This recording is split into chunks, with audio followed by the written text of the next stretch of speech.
Warning, censorship. Warning, censorship.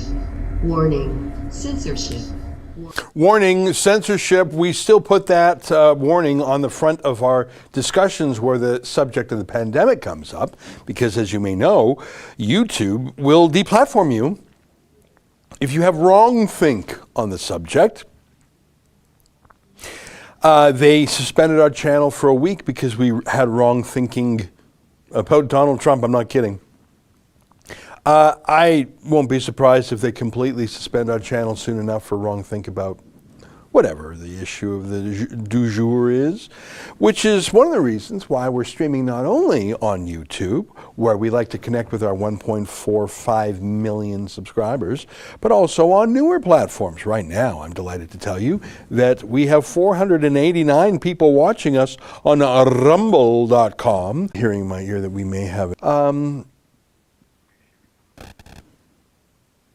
Okie dokie. How are we doing, folks? I think we're back. We were unhooked there for a moment. And so maybe the problem was on our side and not the side of those platforms. Anyways, you know, there's always some little bump in the road. But what I've learned is don't worry about it, because as long as you keep moving forward, you'll be doing fine. So I would like to encourage people to watch us on YouTube if they're still there, but I would also encourage you to explore Odyssey, Rumble, and Super U. I think we had an internet problem on our side, and maybe we'll maybe we'll have to look at getting a redundancy. I think we have a couple of internet providers here at the office. We had them dig a trench and lay a fiber cable a couple years back at some great expense. So hopefully get ahead of it. Anyways, that's all shop talk. The reason why I think you're here is to talk about the stunning news of the weekend. You know, I follow the plight of Christians around the world with some interest. Sheila Gunn-Reid and myself have on two separate occasions. Sheila went 1 year, I went the year before. Gone to the Nineveh Plains in Iraq, where the ancient Christian community, they're called Chaldean Christians, Syriac, and I think Assyrian, if I'm getting them right. They're a kind of Christian who has lived in the region for 1,400 years, almost since the time of Jesus. In fact, they still pray in Aramaic, the language that Jesus himself spoke. These are really the descendants of the first Christians. The land would be called Mesopotamia back then, which means between the rivers. And I follow Christian persecution there and in Nigeria and in China, etc.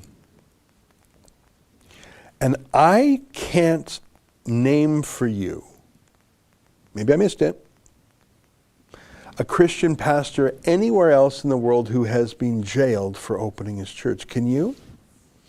I would know for sure in Canada, because I'm following Canada very closely.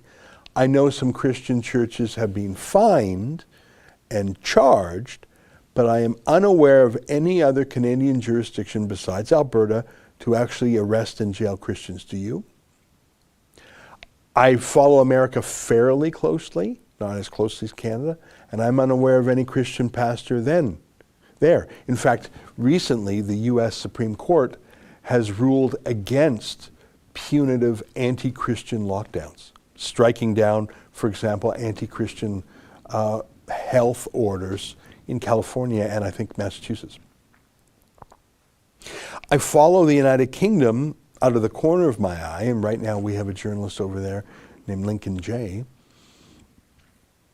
I did see police go into church, I think it was on Good Friday or something, or Easter Sunday, outrageous, interrupting a service, demanding the congregants leave. I've seen some incredibly abusive policing in the UK, but I am unaware of a pastor or a priest being arrested.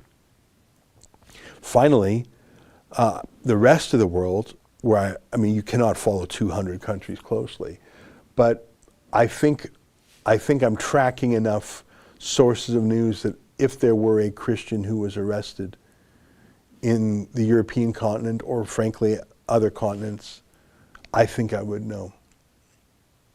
And let me invite you, my viewers, if you know of an arrested Christian pastor that I don't, please let me know. That is all a lengthy way of saying, I believe that Alberta, Canada, has the disgraceful title of being the worst place in the world right now in terms of arresting Christian pastors. They arrested Pastor James Coates from Parklands County's Grace Life Church in Edmonton, put him in a maximum security prison for 35 days.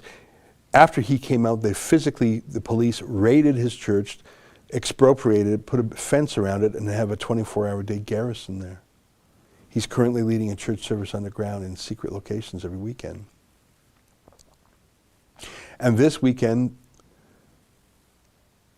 Pastor Arthur Pavlovski of his church in Calgary was arrested in a shocking takedown on the highway, forced to kneel in the middle of the busy road, and is in prison still. Unless he's been released in the last hour, he is in prison still. And we have all the information. I want to start with a video of the church service on, we had one of our reporters in the church, and Arthur has a certain religious practice that they have services on Saturday. I think it's an homage to the Jewish calendar, because Jews go to synagogue on Saturday, and I think Pastor Arthur Pavlovski follows some Jewish traditions. I think he has a Passover Seder or meal as well. I'm not that familiar with his theology. You might be saying, why Saturday and not Sunday? So let me start by showing you a video filmed in Pastor Arthur's church on Saturday morning. And before I do, let me ask you, and I'm not even a Christian, I'm a Jew. Does this video not make you feel wonderful? Does it not wash the grime of politics and lockdownism off of you? And I'm not even a Christian. I wish I were there, hanging out, being with normal humans, smiling and singing. Take a look at this.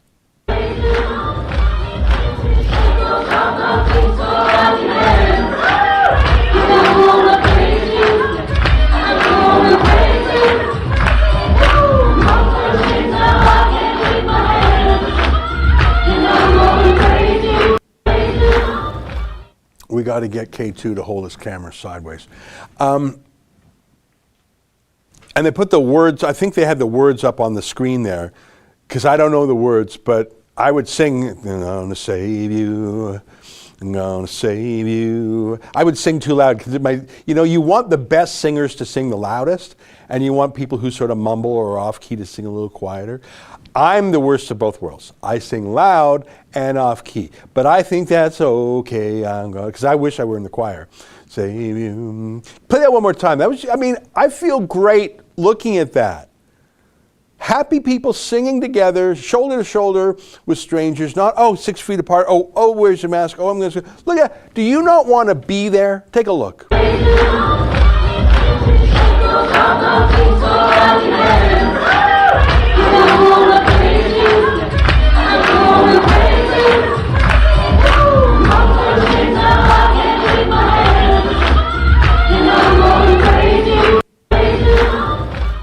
They needed that. I went to Grace Life Church a couple months ago, and I had the same feeling. I said to someone afterwards that it was like, those power washers that you spray the grime or the moss or the mold off of like your sidewalk, and you're shocked at how much grime. It's almost like sandblasting. I think what's that called? A power sprayer? Power wash? Power washer, that's the phrase. I felt like I had been power washed when I went to that Grace Life Church. I didn't realize that I was dirty from a year of psychological colonization from the lockdown, from living in fear, from being afraid, am I too close to you? Are you too close to me? I'm not really afraid of you, but are you afraid of me? Do you shake hands? Can I shake hands? you know what, the moment hit me when I was in Grace Life Church and there was an empty seat, and I say to the guy, is someone sitting here? Like, it was right, you know, you sit normally like theater style, you sit next to a stranger. Like you're almost tush with them. You know, like only one of you can use the armrest, right? Like that. Do you remember what it's like to live where you're that close to people? Who gets the armrest? Okay, well, if you get that armrest, do I get this armrest? Like, you know, but we forget that that's it. So I go to the guy, it says, someone sitting here? And I'm thinking he's going to say, no. Yeah, have a seat. Oh my God. And then just in a crowded reception afterwards, I had coffee and tea, and there was hugging, and it was, you forget what it's like. Do you remember it's like you're at like a reception or a party, and it's so densely packed that if you see someone across the room, you can't go straight towards them, right? Because there's clumps of people. Do you remember what that's like, Justin? You're at I'm not going to say a party, but like you're like in a big hall and it's pretty dense. So you see someone over there, but you just can't walk like that. You've got to go like that and like that and like that, because there's like groups of people and you're not going to cut in between the people talking. So that's what it was like. I forgot what that was like. Until I went to the Grace Life Church, And just I was only there for an hour or so. And handshakes, none of this elbow bump business. And I left there and I said it was like I had a year's worth of political grime power washed off me. That's how it felt. I'll tell you that. That's how it felt. So, yeah, I just wish I had more of that song. I'm gonna save me. Na, na, na, na. Like that, I don't know, maybe everyone knows that song. Maybe that's like a common Christian song, or who knows? Maybe they wrote it. Obviously, I know some old spirituals from like 150 years ago. Swing low, swing chariots, obviously. Even go down Moses. But that's more an American thing. That's more a black church kind of thing, and that's more an outdated thing. Those are a century old, 2 centuries old. I would like to know the rest of that song. Anyway, so do we have the footage of that church, of the SWAT team approaching but being pushed away? Do you have that? So I got about 5 videos for you today. The first is that happy church. As Arthur says, you don't want to come, don't come. And that's my view, is choose your own fear level. You want to stay at home with the lights off, hidden under your bed, you want to put on a tinfoil hat, you want to triple mask it, fill your boots. Just don't project your phobias onto me. You want to go to church? Great. So there was that happy thing, and then in the middle of it, the SWAT team shows up, but you saw that church. It looked like there was about 100 people in there, including women, and I don't know if I saw any children. So you're going to have a SWAT team raid on a church in broad daylight, when they're just obviously doing nothing but praying. You're going to do that? Even the crooked Calgary Police Department wouldn't do that. I think it might be an Adam Sos vid. You got it? Here, let's take a look.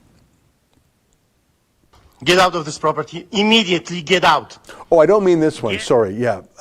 That's from a month ago, and you can see that. I mean, from Saturday, it's an outdoor, sorry, I wasn't clear. It was a clip taken outside the church with the SWAT team. And I don't mean just like a few bylaw enforcement officers and cops.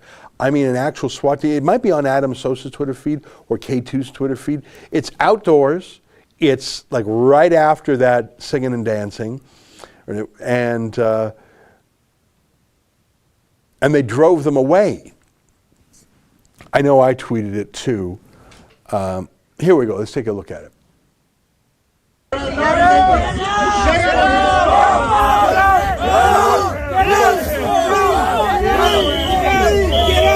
Get out! Hustling. Get out! Go! Get out! Get out! Get out!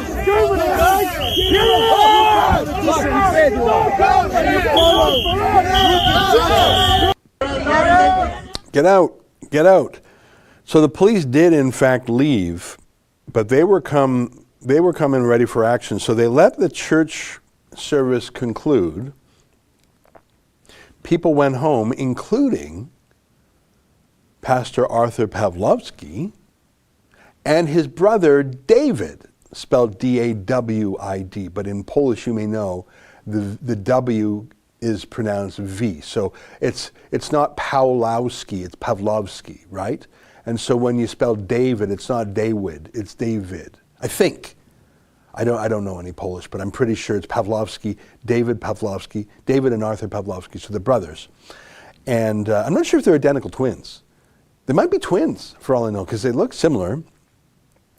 Anyway, so David and Arthur get in their car and go home, and I'm not sure which road this is.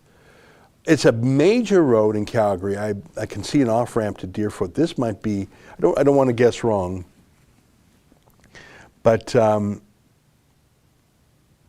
they pull over Pastor Arthur and his brother David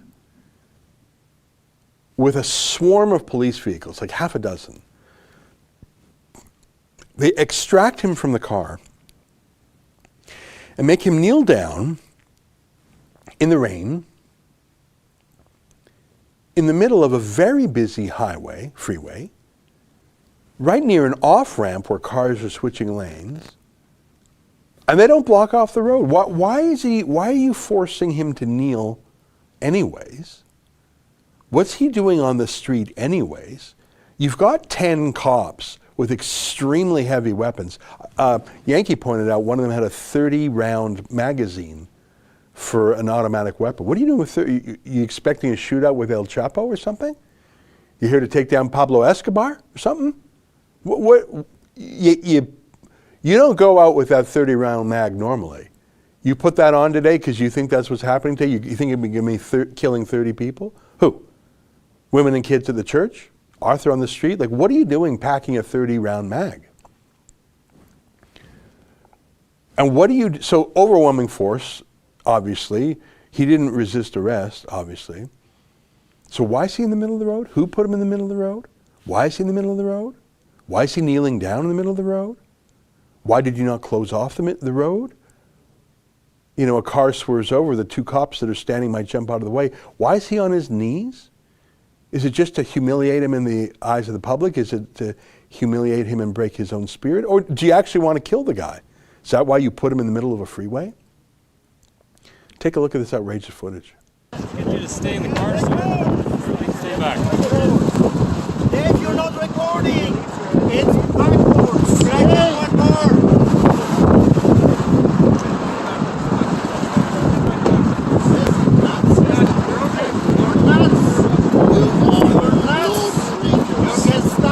Hello friends, this is Pastor Art Pavlovski. If you're watching this video... So, I don't know what road that's in for sure. That might be Glenmore Trail. It's a major road, and you saw cars turning.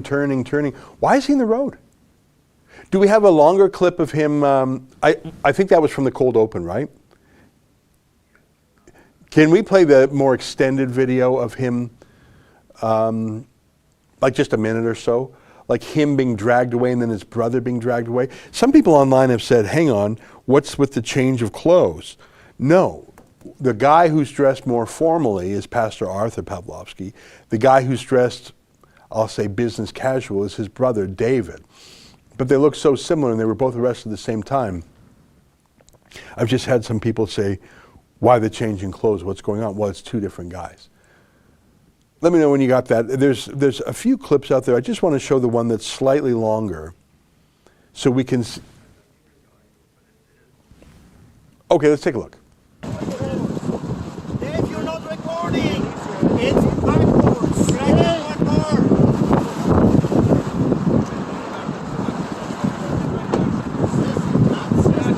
This is the stuff you see in communist China. Now it's happened twice in Alberta.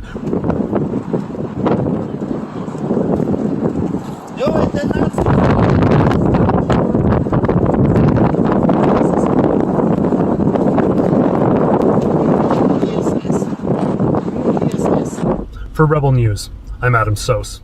I want to say a special thank you to Adam Sos, one of our newest teammates, who worked all weekend. He's very hardworking, he's very smart, he's very ideologically aligned with our civil liberties mission.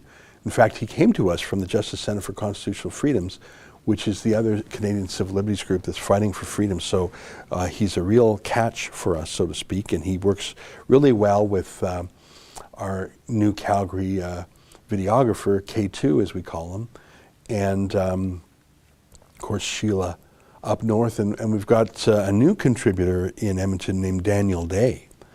I'll show you one of his videos later, but I want to stay on the theme of Arthur. I have 2 more videos for you that Adam, again, was working all day, all weekend. Just a little bit of background. I've known Arthur Pavlovski for more than a decade. In fact, I remember when I was at Sun News Network, Justin, I don't know if you remember this, we had something that I called the Freedom Weekend in Muskoka. And Jackie came, and David Aiken came, and Brian Lilly came, and Krista Erickson came. It was a wonderful weekend. And we invited our viewers from around the country. This was Sun News, so I was doing some fun stuff like that. So this is I'm talking maybe 10 years ago now. And Arthur Pavlovski and his brother David came. Can you believe that? They came all the way from Calgary. So, I mean, I've known Arthur even before that. So I've known him for 10 years. And 13 months ago, he was our very first case. He was case 0001 in our Fight the Fines project. And we now, I checked with Victoria this morning, she says we have about 1,200 cases. So he was absolutely the very first case. We had that case, the prosecutors dropped the case, then he got a bunch more tickets and we're defending him on those. And now he's arrested. So we've been defending Arthur, Pastor Arthur, I've known him for more than a decade, and we've been defending him for more than a year. This is the 3rd cluster of charges we've been defending. So he's actually one of our busiest clients. Kian Bexty did a story about him. Sheila Gunn-Reid has done stories about him, and now Adam Sos. So he really is a fighter in his own way. The lawyer who represented him from the very beginning with us, her name is Sarah Miller, and she's with a Calgary law firm called JSS Barristers. There are now 2 or 3 lawyers from JSS Barristers working on Arthur's work, Arthur's project, plus another criminal law firm that has been, because Sarah, her forte is not criminal law, it's constitutional law and general litigation. And her senior partner is just a master at litigation and constitutional litigation. But criminal law has its own wrinkles. Criminal law has its own procedures. And if you're not practicing it every day, I don't care how smart you are, you're a civil litigator, you may not know the wrinkles of the criminal side. So JSS Barristers has retained an additional firm to provide that criminal law action. Plus, I should tell you, it's my experience dealing with too many lawyers, that criminal lawyers are ready to go any time of day. I've called criminal lawyers at 11 p.m. because they're used to having their cell phones on in case someone gets in. When do people get in trouble? They get in trouble any time of the day. In fact, there's a lot of trouble that comes at night, you know. So I like criminal lawyers in that they're usually good to go. You call a criminal lawyer up at midnight, they'll often get on the file. I know that sounds crazy, but that's, if you get into criminal law, that's your kind of work, because the crime happens whenever, the police charge you whenever. So we've got a criminal lawyer, and I will not introduce him right now, but I will, in due time, will introduce that law firm. The reason I tell you that is to let you know how many lawyers we've got. We've got Sarah, who's been working with Pastor Arthur Pavlovski for more than a year. We got Robert Hawks of that same firm, and then we've got the criminal law firm. That's a lot of legal firepower. Arthur needs it.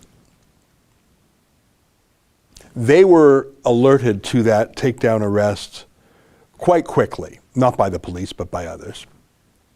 And they immediately went to work on the weekend.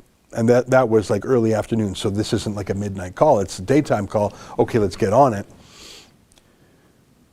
A day passed before the police allowed them to talk to the client. That is illegal. That is unconstitutional. Remember, we went through the Constitution, the Charter of Rights about various rights when you're charged, right to a speedy trial, for example. It's a constitutional right that you be allowed a lawyer And imagine holding him for a day without letting him talk to lawyers. And I spoke to Sarah, and I spoke to Hawks, and they were, that firm was leaving messages all over town with cops, with the remand center, with let us talk to our client. And the cops knew that Pastor Arthur was our client. Like I say, Sarah's been representing him for more than a year. Why were the cops not connecting the prisoner with the lawyers? What, they're too busy? Outrageous. But, incredibly, Adam Sos managed to get patched through. He sort of explains it briefly in the video. He's patched through, and he does a 5-minute interview with Pastor Art from prison.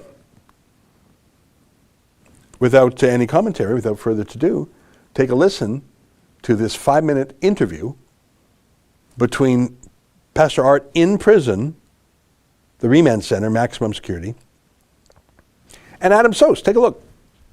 Hello, Arthur. How are you doing? Hey, Adam. You missed yesterday. I know. We just got the news right after. A colleague happened to pull up right after it happened, so we've been keeping up to date. Over 1 million people have viewed the video of your arrest already. Wow. Well, here's what happened after the video. I was thrown like a piece of meat behind the police vehicle, and I had to go for about an hour and a half back of a police car, laying down on my hands and my handcuffs. So I had bruises all over the face. Almost broke my shoulder. So that was until we got to Spy Hill. Then, of course, the processing unit. With my brother, we were taken to 2 different separate cells. They're not allowing us to sleep. So 24 hours I can't sleep. The lights are so bright, it's absolutely crazy. Even though other inmates, for example, across from my cell, they turned the lights off and he could go to sleep. I don't have that same courtesy. We do not have blankets. We do not have pillows, nothing. We had to spend the whole day yesterday and the whole night and half a day right now on a cold concrete. So that's the situation here. I was never contacted by a lawyer. Yeah, it's shocking. The treatment. I'm being viewed here as a monkey in a circus. From time to time, police will come and just look through the window, like a trophy. But I'm in a good spirit. I'm not going to quit. It will not silence me. I'll keep doing what I'm doing, because if I don't have freedom, then I have nothing else. If we don't have freedom to worship our God, then what else do we have?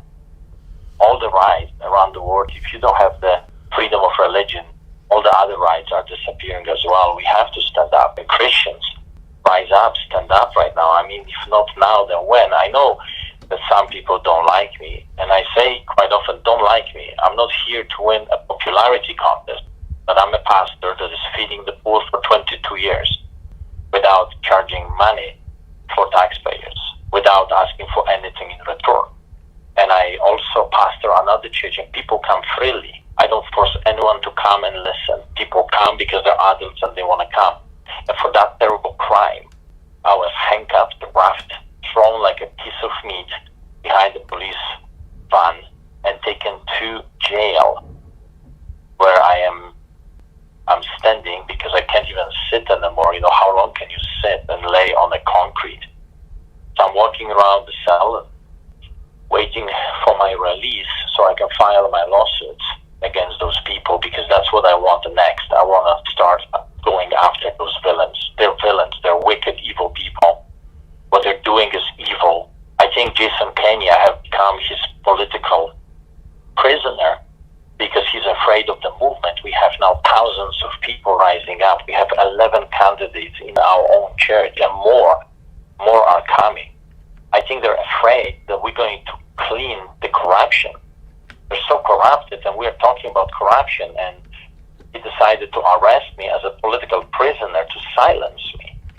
But I think the more people will see what's going on, the more people will rise up, and we'll have more candidates. And we need to clean our political system. We need to clean the corruption. We have to make those people accountable again.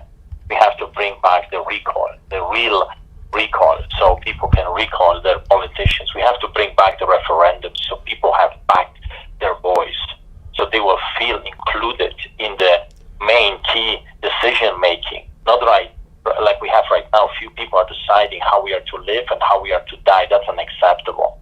I know that there are many Canadians that want their country back as well. Any final word before you head back into your jail cell? Well, I want to tell you, Jesus wins in the end, and when we stand with Him, that's where I draw my hope. My hope is in Christ. He redeemed me, He saved me, He changed the corrupted man into the man I am today, and I give Him all the glory. And if you are depressed or suicidal or in a tough situation, remember that God has your back, and we know how the story ends. Truth wins in the end. God bless you. Thank you so much, Artur Pavlovski. Well, there you have it. In the end, Congratulations to Arthur, Pastor Arthur Pavlovski, for maintaining his courage in prison. Very interesting how he was treated in there. They won't turn off the lights, whereas they would for other prisoners. Police coming in to gawk at him like he's a zoo animal. How he was thrown in the back of the police car with his hands cuffed. Why is his hands cuffed? Is he a violent man? Did he have a weapon on him he was going to use? Why did you cuff him again? Remember, he's been charged with no crime. There's some health order that if he's found guilty of, I don't even think the word guilty applies because it's not a crime. If he found libel under, if he's held to be in contravention of a bylaw, there's no jail term there. Why is he handcuffed again?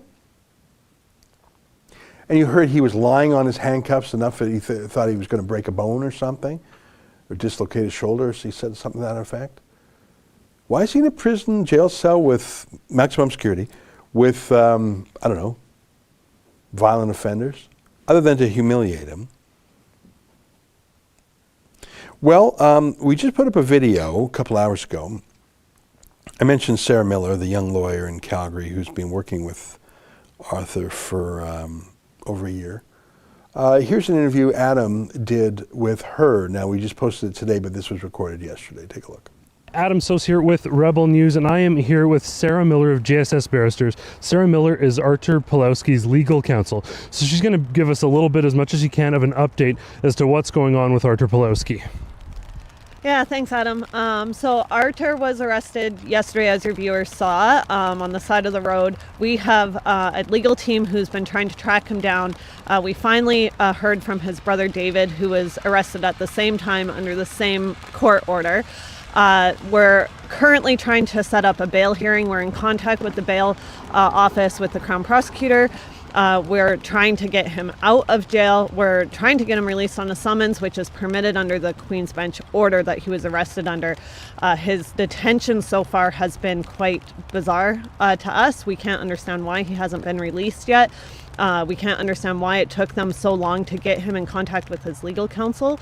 But we've been working all weekend since we found out he's been arrested, and we're trying to do our best to get him released and get him in front of the proper procedures now once we get him released. And so because of the SaveArcher.com campaign, we have quite a legal team. How many people are working on this right now?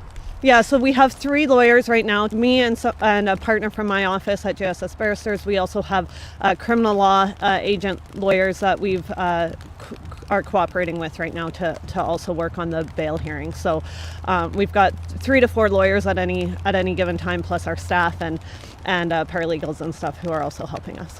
And so do we have much of a plan moving forward, or are we still waiting to hear where are we at presently and where are we going to go in the coming week? Yeah, so right now we have a hearing on Tuesday afternoon. That was already scheduled before they arrested Artur. We probably won't proceed with that hearing. It was for a contempt hearing because he's been not listening to the court orders. Though that contempt hearing we're trying to get adjourned. I can't proceed without my client. He's unable to provide an affidavit. So really our main focus is to get him released. Once he's released, then we'll be able to get instructions from Artur on how he wants to go forward and when we can actually have a fair hearing for the contempt order. Well, there you have it, an update from the legal counsel of Pastor Artur Pavlovski. We have a team of 3 lawyers working on the case presently. For all of you who have gone to saveartur.com and donated, thank you. It's because of your donation that we're able to mount this defense for Pastor Artur Pavlovski. We'll be certain to keep you posted on all the latest updates. Thanks so much for tuning in. For Rebel News. Boy, he's working hard, isn't he? And that looked like unpleasant weather. Although in Toronto the other day, I saw some folks out wearing toques in May. I thought that was sort of funny. A couple was out in toques. Was it that cold up where you are? I just thought the toques made me chuckle. It is 12:37 p.m. Eastern Time, which is 10:37 a.m. in Alberta.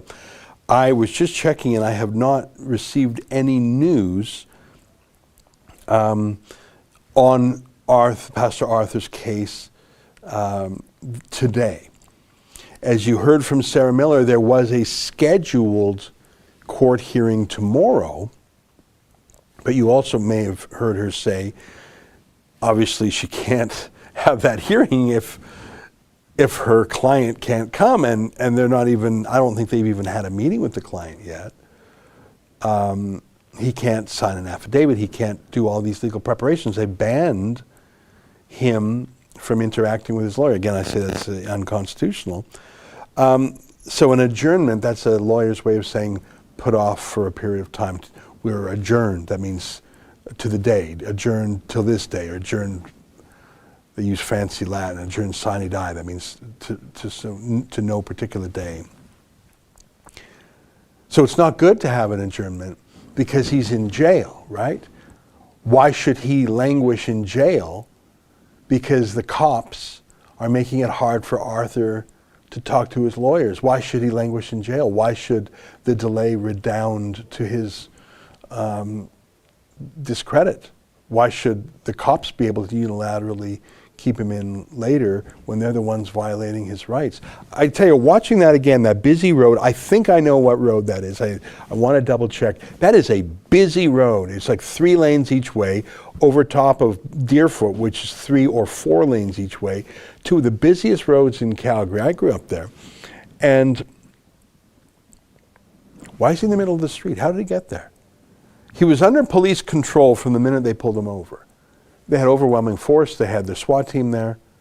He didn't push his way into the middle of the road. He would have been pulled there. Why the middle of the road? Why did they not cut off traffic? Why is he in the road at all? Why is he on his knees? Why are you doing that? You know, there's obviously religious symbolism of being on your knees. You're praying. That's what you're doing to him. Eh? You're saying, we'll make you kneel before us. You say you kneel before God, you'll kneel before us. We are your gods now. You can see that Arthur is not easily broken by his comments to Adam. So, new reporter. All right. Now, for reasons that you may know, PayPal and other we're suing PayPal. We're going to sue them. We haven't filed the lawsuit yet. But we're going to file, I expect, as soon as this week, because they deplatformed us, canceling our contract, breaching our contract with no cause, no notice, no appeal, no communication at all. In fact, they're really terrible people over there. I didn't realize how awful the people in big tech were. I don't believe that that's how the people who founded these companies were. In fact, I learned that Peter Thiel and Elon Musk were both involved in the creation of PayPal. I don't know Elon Musk other than through the media. I've attended some speeches and remarks by Peter Thiel, and I know him through the media. They both seem like genuinely nice or good or interesting or fair-minded people to me. Maybe they're deceptive that way, but I don't think so. Same thing with YouTube. YouTube was, and even Google until about 10 years ago. I don't believe these companies, Mark Zuckerberg has always been evil, we know that. But I don't think Google, YouTube, PayPal were born evil. I think they've been colonized by terrible people. I really don't think that Elon Musk or Peter Thiel would deplatform Rebel News without warning, notice, appeal, communication. I just think that those are the awful people who run it now. And that's not just a personal observation. I think that's legally relevant. I know a little bit about employment law, and the manner in which you fire someone is important. Do you fire them in a malicious way, or do you fire them in a friendly, amicable way? It actually is not just about style and aesthetics. There's a legal substance there too. You don't want to be rough and rude to someone. PayPal was rough and rude to us. A 6-year customer, 150,000 transactions, preferred customer, they gave us preferred rates. And then suddenly on a Friday night, they give us a generic email. What are you doing? And then you won't talk to our lawyer for a week? What are you doing? That's like firing someone in a malicious, abusive way. And by the way, you fired us without cause. We didn't breach the contract. So we're going to sue them. That's a way of saying we're not doing super chats in the normal manner. But Justin is selecting some comments. I'll read them. On YouTube, Paul Barron says, Pastor Arthur Pavlovski is very inspiring. God bless him. God bless and help Canada. Well, Canada needs all the help it can, because as I mentioned, I track Christian persecution around the world out of the corner of my eye. I've been to Iraq. I've followed Christians in China and Nigeria and Pakistan. I don't know any other jurisdiction besides Canada that's arrested 2 pastors during this lockdown. Do you? Odyssey, Chrissy's Kingdom. He has not committed a crime, but our government, health officials, and police have. Noel Moran, love that new guy, Ezra. Adam, yeah, he's great. Gail Pollock, Kenny is definitely not sticking up for those that voted for him. Huge disappointment, you're right. Super U, Penn Ryan, the arrest of Arthur will be the downfall of Nenshi and Jason Kenney. Could be, it is rather shocking, and both men hate him, clearly. Super U comment, Suschan, Casey Madhu should also be on the hook as Minister of Justice. Yeah, what's he doing? He's a Christian man who believes in conservative and rule of law. What's he doing? From Odyssey, Rich Adio, they keep up the fear-mongering with the daily case numbers. Exactly. And what's a case anyways? YouTube, Jim Gore, those cops should be ashamed of what they're doing. Yeah, I think the cops who are ashamed of what they're doing have been reassigned or have left the force over the last year. How many cops does it take to arrest 2 people? Yeah, and why is he in the middle of the road? And why is the road not closed? Why are cars literally speeding around a man on his knees on the highway? Agata, makes me sad to be Canadian, Albertan, and Calgarian. Well, Agata sounds like a Polish name to me. And I think a lot of Pastor Arthur's love for freedom comes from the fact that he's Polish. Now, on Odyssey, Blessed One says, Ezra, the song is by Mary Mary, I'm Going to Praise You. Did you get the link I sent you? I want to play a clip of that. Why don't you go to the middle of it because it takes a while to warm up. So here's Mary Mary singing, I'm gonna praise you. What you gonna do? I'm gonna praise you. In the corners of my mind, I just can't seem to find a reason to believe that I can break free. Cause you see, I have been down for so long, feel like all hope is gone. But as I lift my hands, I understand that I should praise you through my circumstance. The shackles on my feet so I can dance. I just wanna praise you. Just wanna praise you. I just wanna praise you. Just wanna praise you. Let me go for the things now I can lift my hands. I can lift my hands. I'm not gonna praise you. Everything that could go wrong. That's a great song. Have you ever heard that song before? Maybe I've heard it, but it never stuck with me. But that, holy cow, that's a great song, isn't it? And it's simple enough that you can follow along, especially the words are on the screen. That would be a fun song wouldn't that be a fun song to sing with a group? Like you could sing that song by yourself, but if you're in a room with 100 people, that's a fun song to sing as a group. That just is. I'm gonna praise you. And like I say, if you got a terrible voice like me, you can sing a little quieter or a little louder. I'm gonna praise. I'm gonna listen to that song in full later on. I don't want to play more of it on the YouTubes. YTMEDW. How about Chris at the Whistle Stop? Yes. He was arrested too. And I'm sorry I spent the first 46 minutes about Arthur. I think it's just even more shocking. We have video of Chris Scott, who I spoke to just last week. the proprietor of the Whistle Stop in Mirror, Alberta, population 502. And by the way, the Whistle Stop is a gas station, it's a general store, and they serve food. But because he wouldn't stop serving food, they arrested him. Take a look. Sheila Gunn Reid for Rebel News, and we've got an absolute emergency on our hands right now. Chris Scott, the owner of the Whistle Stop Cafe, that's the restaurant that reopened in defiance of the lockdown restrictions way back in January. The owner of the restaurant that was seized on Wednesday morning, chained up by the RCMP at the request of the province, and the man who held the political protest I was at today, he's been arrested by the RCMP for contempt of court. As I'm filming this, it's 6 p.m. in the evening. His arrest happened about half an hour ago. You see, Chris held a protest today against the lockdown, even though the Alberta government sought a secret restraining order against him and Glenn Carrott of United We Roll and unnamed Jane and John Doe. So that's the rest of us. That restraining order stops us from having illegal public gatherings. That's the Orwellian term the Alberta government is calling political protests these days, which means if any one of us holds a protest, we can go to jail now for contempt of court. It's just not an expensive fine anymore. Now, I was at Chris's protest today. There were 1,500 people there, including Adam Skelly from Adamson Barbecue in Toronto, another rebellious small business owner who, it's my understanding, received a $1,200 lockdown ticket tonight as well. So if we count Pastor Art Pavlovski in Calgary today, that's 2 people jailed today under the new Jason Kenney anti-protest restraining order. I wonder what tomorrow's going to bring. So that's the news. Chris is in jail. The good news is we're helping him through fightthefines.com. We've already got his lawyer, Chad Williamson, working to get him out of jail on bail right now as we speak. I promise I'll bring you updates as they come. But this is the emergency. Chris Scott is in jail right now. We're doing everything we can to get him out. If you want to help, please go to fightthefines.com and donate today. For Rebel News, I'm Sheila Gunn Reid. Sheila's doing a great job. I tell you, we have expanded our Alberta team. For a while, it was Sheila Gunn Reid on her own. We called her the bureau chief, which is sort of funny if you're the only person on the bureau. I guess anyone would be the chief.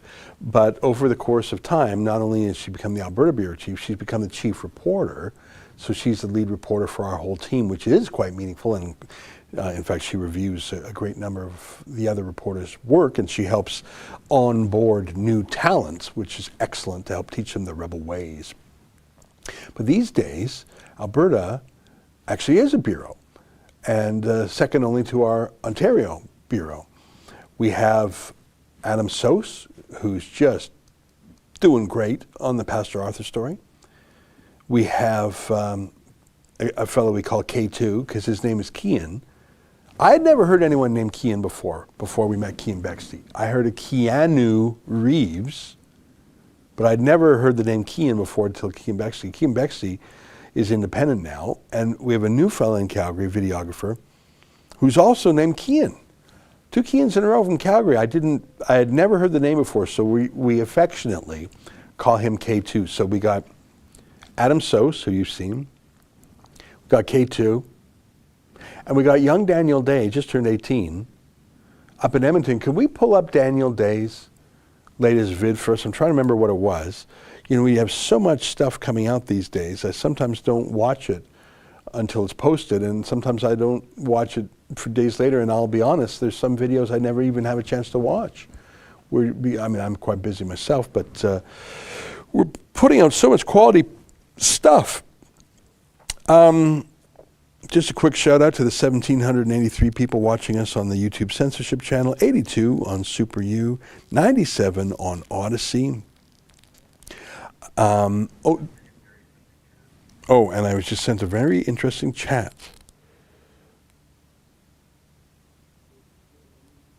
Odyssey token. Ezra, I just donated 0.007 Bitcoin, $40 US, to the Rebel, though it will take a little while to get there. I suggest you talk up Bitcoin to all rebels. Every rebel should have a Bitcoin wallet and a VPN connection. You know, there's a wisdom there to move away from banks towards a wallet, to move away from fiat currency towards crypto, to move away from political payment processors like PayPal to using your own exchange, to moving from politically discriminatory political money to politically independent digital money, from central control and central banks to disaggregated finance. That is an industry whose time has come, and I don't think it was imagined as a cure for political deplatforming, but I think it may in the end be that. So thank you very much, first of all, for your $40 US Bitcoin donation. Very nice of you. But there's some wisdom in your comment too, so just a shout out to you on Odyssey. Thank you for that.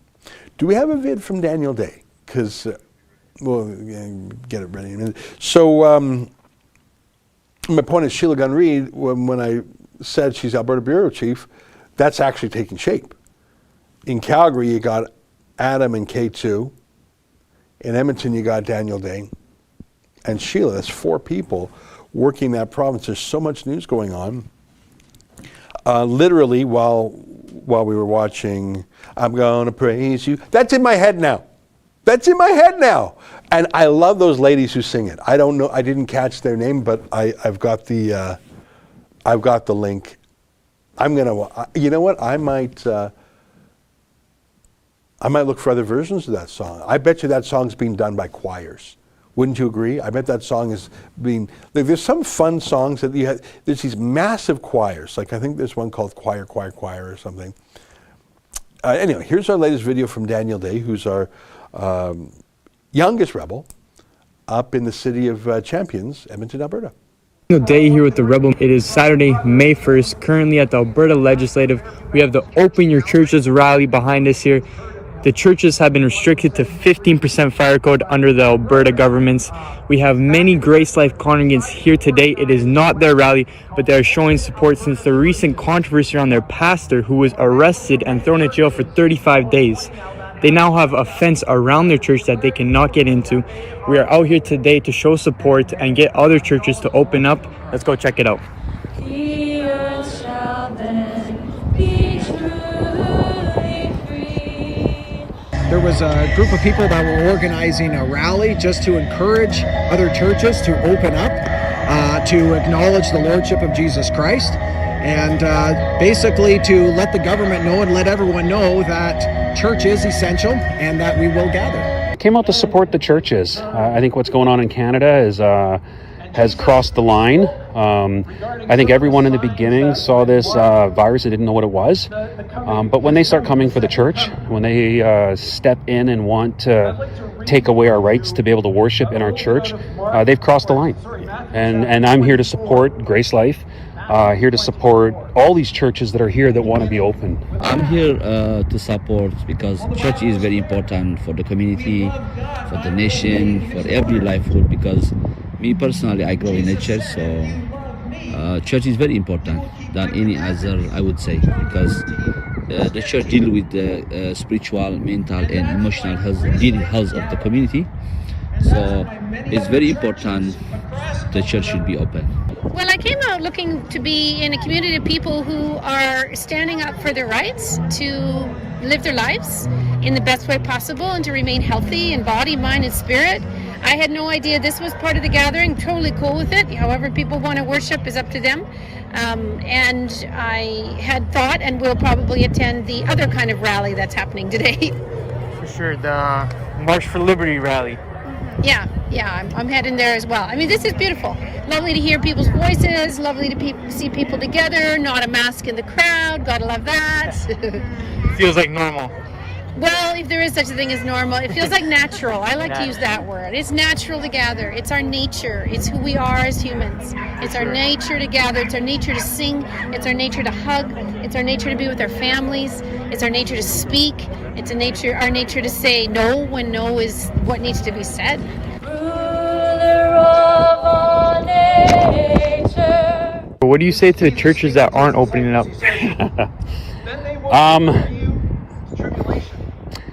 From the heart, I'm ashamed of them.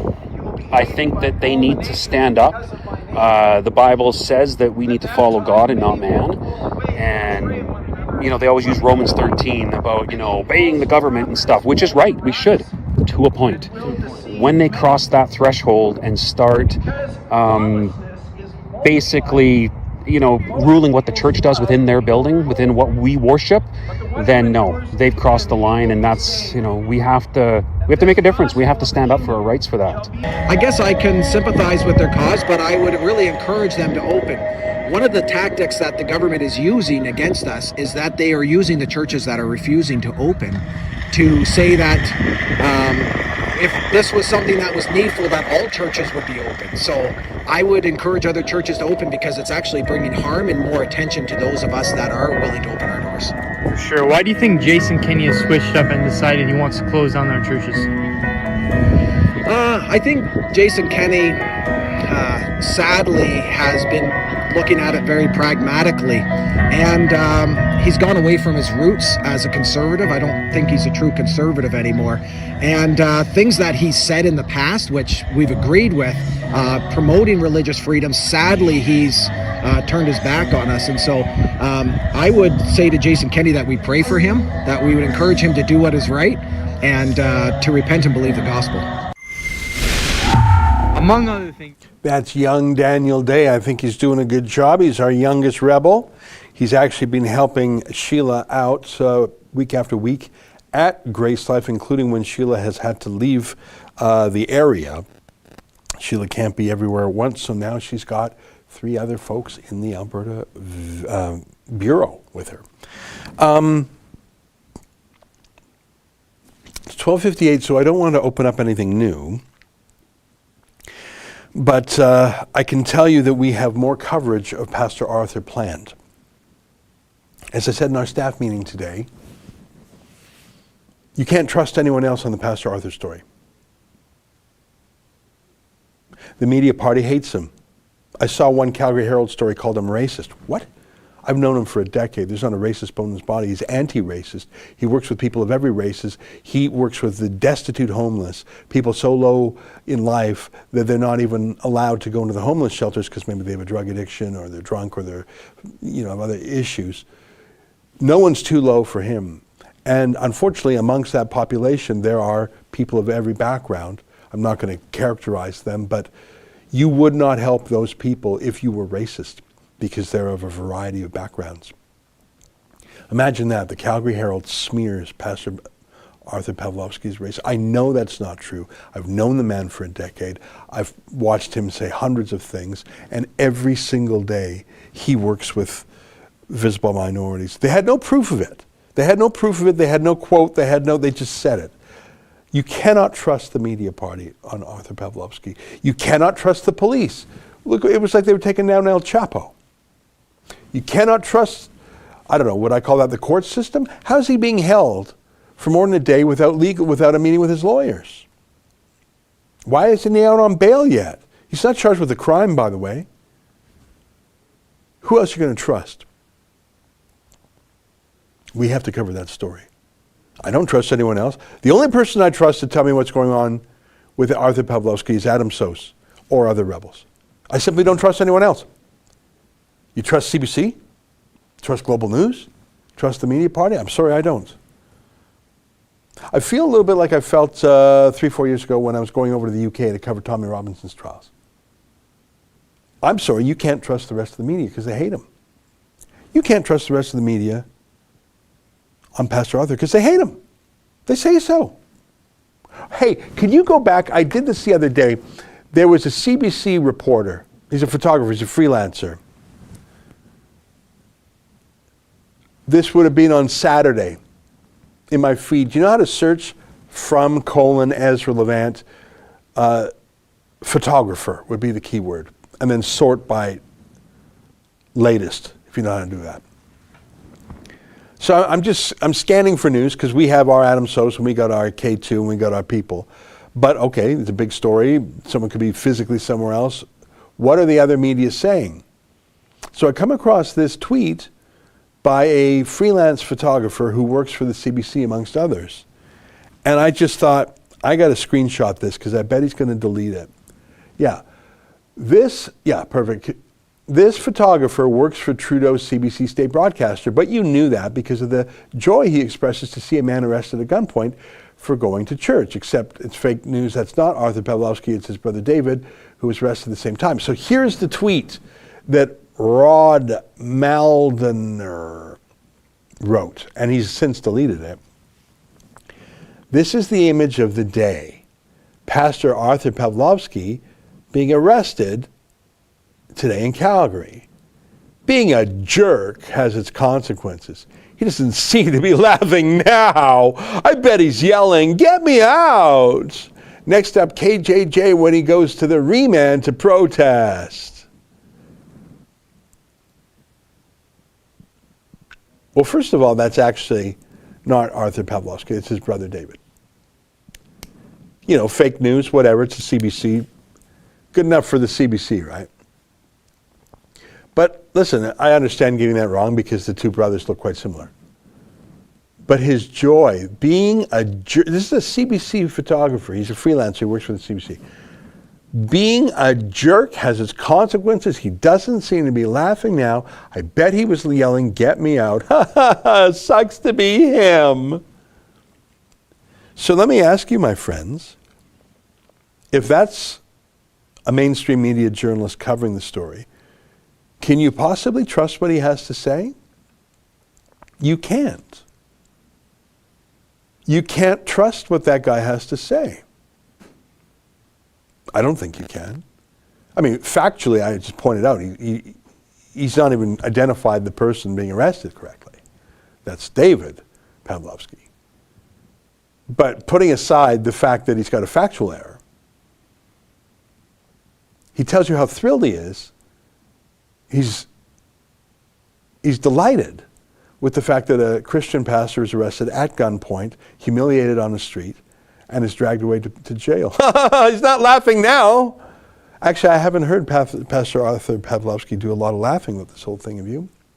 That's the media party. You can never trust them. Just two more chats and we're done. Hyper chat from Tobias. May I elaborate on Token's comments that whilst it is important to move away from fiat money, one should rather use privacy coins such as Monero or Pirate Chain, for BTC is completely transparent and therefore not at all fungible. Okay, I half understand what you're saying. Super you, Susan. Well done, Daniel. Yes, I agree. Hyper chat from Laszlo, the instigator. Rod Maldener is not a journalist, but a puppet and cheerleader for an authoritarian state. Yeah, I mean, and to think that they say that we are biased. We wear our biases on our sleeves, but when we report a fact, it is the fact. Imagine him calling himself a straight shooter. Imagine him saying he's a journalist. We're not. My friends, it's 1:05. What a pleasure to be with you today. Tomorrow, Sheila and David will be in this chair. Let me say goodbye to the 105 people watching us on Odyssey. Let me say goodbye to the 84 people watching us on Super U. And let me say goodbye to the, I didn't click reboot on the Rumble live stream. Do you know how many folks are on that one? We had about 2,000 a while ago, I'm sorry. 2,460 on Rumble. Sorry I didn't mention them before. And goodbye to the 1,747 of my dear friends watching on the censorship channel, YouTube. So altogether we had, I don't know, about 4,000 people. So that's not bad. And I think we had a little hiccup at the beginning there, so we'll have to make sure we iron that out. Well, that's it for me. Do you have the dog video? Yeah, we do. We got a dog video. As you know, Justin curates a dog video every day. I got a dog. And I played catch with him this morning. Or fetch, I guess, not catch. It's fun to play with people, but it's fun to play with dogs too. And I think that the dog would have played forever had I not had to go to work. I think a kid after a while would say, "Dad, I'm bored." This dog would not stop playing. I just had to go. So that's my dog story. Here's a dog video.